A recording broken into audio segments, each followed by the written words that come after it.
Hello, everybody, and welcome to the first week of SPED 266. This week's topic is family engagement in special education. And so this week we're going to be focusing on how to explain why family engagement matters, identify barriers to involvement, and we're going to hopefully apply some strategies for partnership. So before we begin, I want to start with a question, and that is, are families true partners in special education, or are they just invited observers? And this seems like common sense, right? However, in a lot of special education settings, we have been seeing that parents are just invited to attend and are not active members or participants in their students' learning experiences. And so let's begin with why family engagements matter, right? So it's important for families to be engaged because it's going to improve the academic and social outcomes for our students.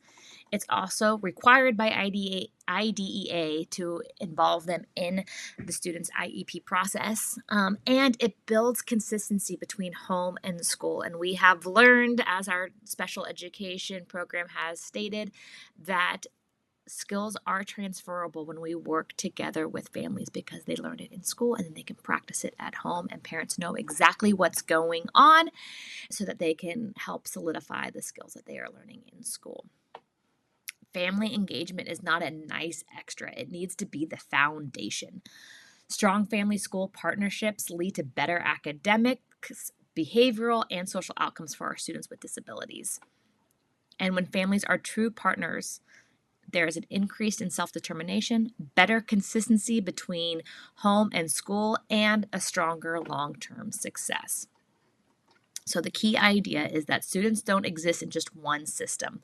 When school and home align, the impact multiplies. And so let's talk a little bit about the barriers that happen, why parents aren't involved.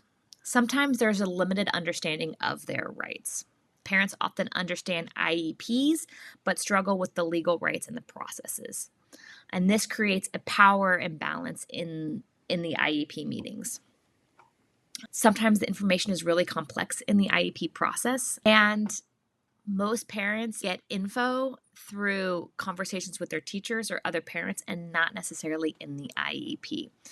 And a lot of parents still have to figure the information out on their own. And parents have unequal experiences, which is also real challenges. With some teachers, they're getting hands-on, daily conversations, daily communication, and then some teachers, they only see them during the IEP.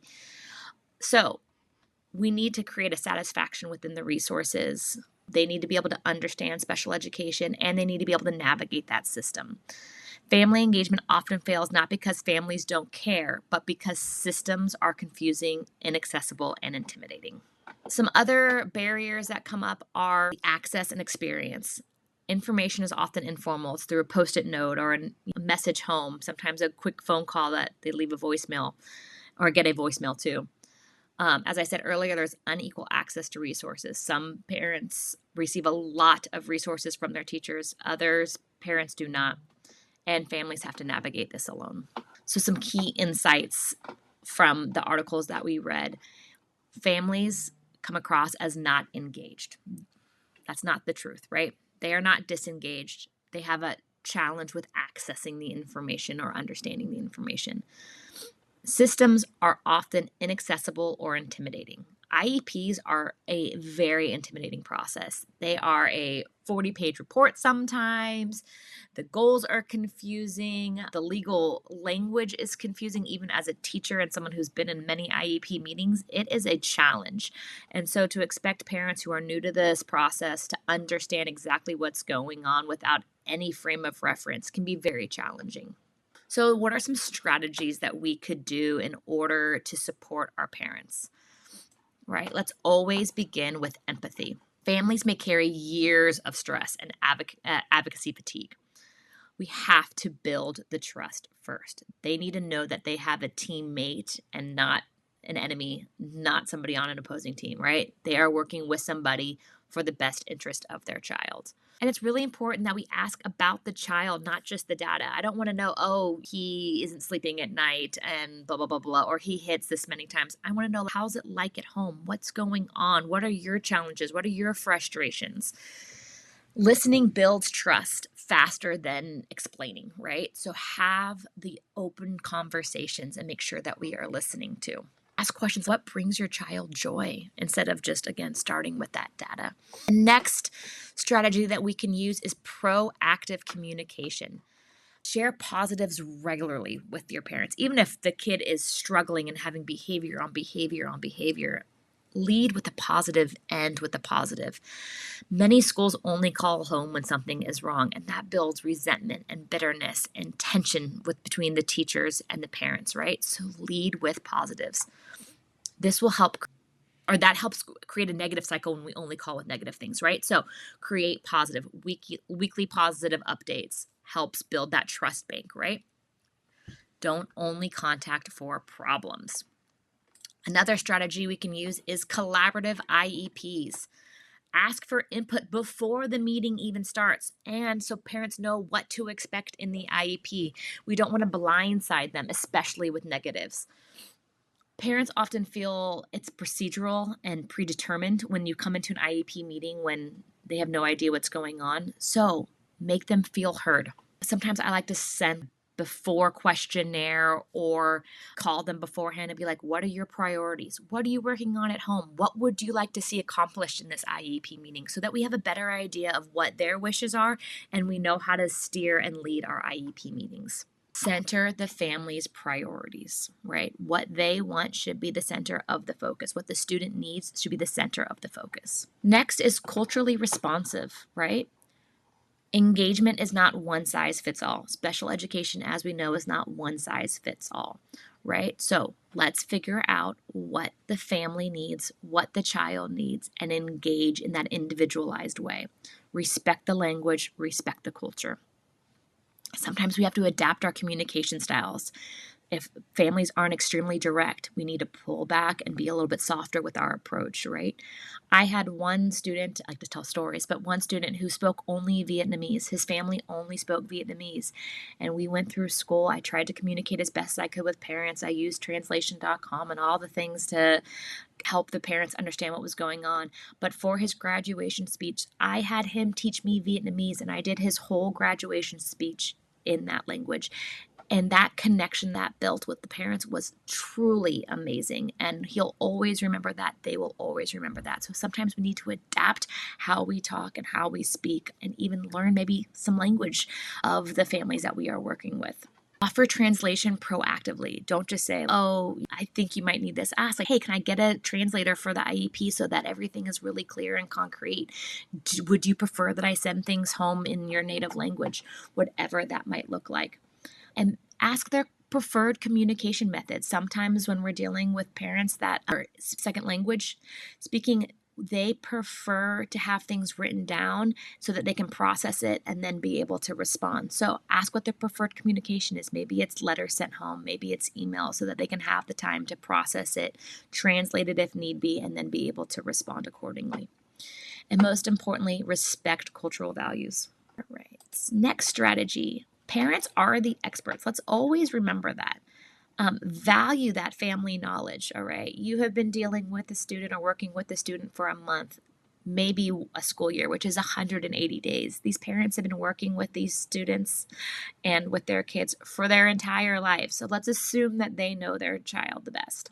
They often have effective strategies already in place. So let's build upon those or refine those slightly, right? They are the experts. What works at home will usually work at school, and it helps keep consistency for the student. Another strategy is build trust in small amounts, right? Build it daily. Like I said, send home a positive daily, send home a quick email, a text message, whatever works. It doesn't just happen in the IEPs once a year, twice a year.